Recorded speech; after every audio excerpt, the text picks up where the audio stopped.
Hello, welcome to this Saucy Talks podcast. Where the hosts are saucy, but the talks are saucier. I'm your host today, Mauricio Salcedo, and I'm joined by my co-host. Camilo.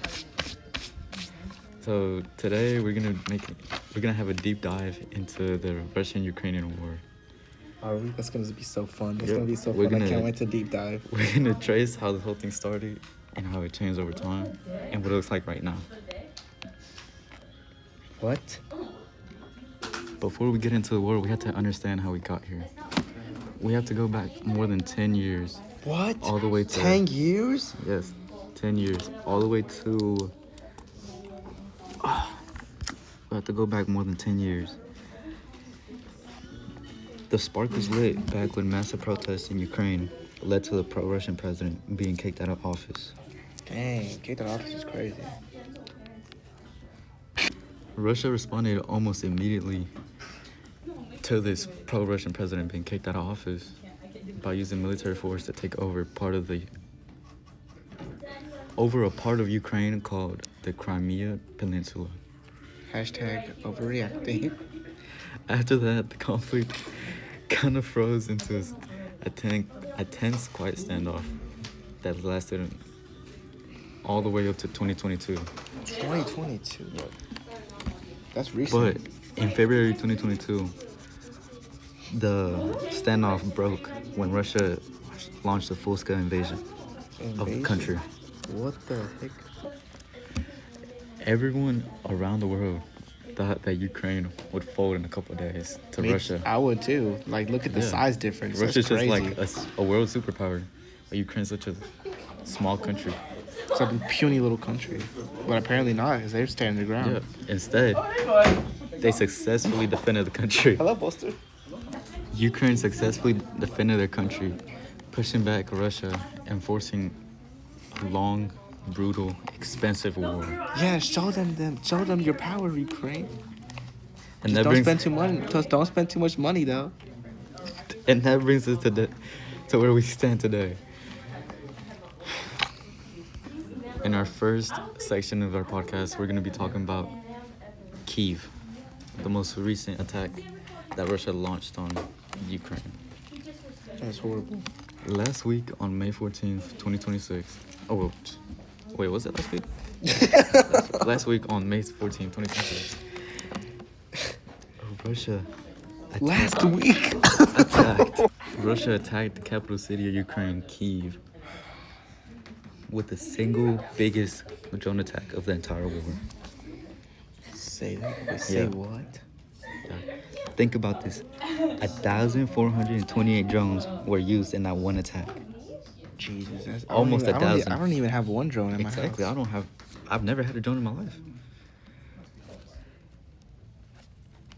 But this attack wasn't just a regular coordinated attack. It was a massive attempt to completely destroy Ukraine's air defense, knock out their power, and instill fear in all the people of Ukraine. Yeah, I'm even scared. I'm American.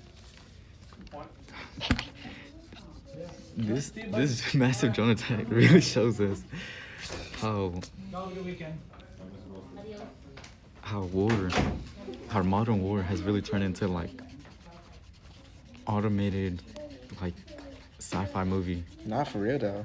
horror movies. Like drones in the big 2026. What happened to the what happened to the flamethrowers and stuff in World War One? Okay, but behind all these high-tech drones, there is a very real loss of life. This brings us into our next section. This brings us to our second part of the podcast, the human toll. The human what now? A human toll. What the heck is that?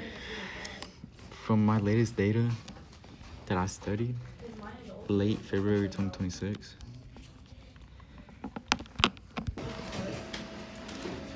our data is from late February 2026, and Camilla, looking at these numbers, it's actually crazy the amount of people who actually died in this war.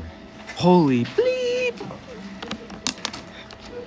We're gonna look at our military casualties first, which is the soldiers who were either killed or wounded.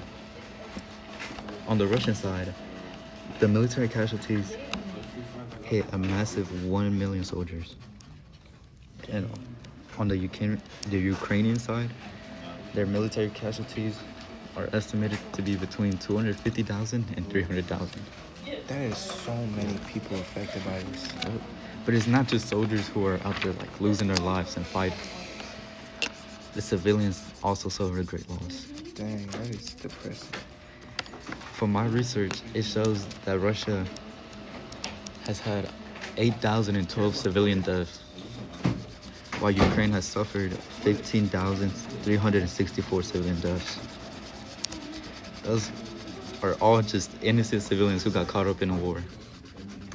God bless their souls. With that brings us to the economic side of the war. Okay. So you probably wondering like, how do countries like fund this war and keep it going for so many years? How much does it cost? I bet it costs a fortune. I can't even afford McDonald's right now. Right. So we're gonna start with the first invasion of Russia and invasion of Ukraine in 2022. Their defensive budget was around 66 billion back then. What? But to keep funding the army, they started increasing by insane amounts. In 2024, they peaked at a massive 149 billion US dollars. Bro, that's more than like Elon Musk has, I think.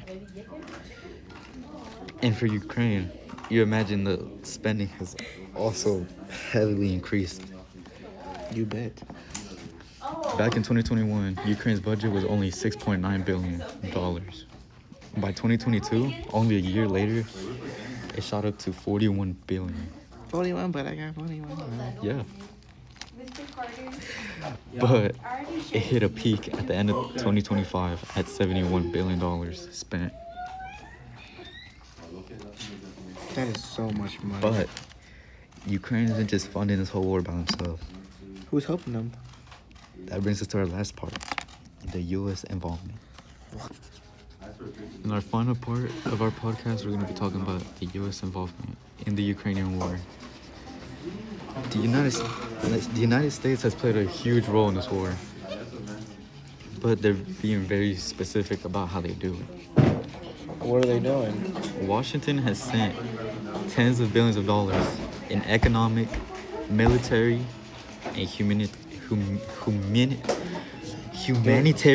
Spit it out.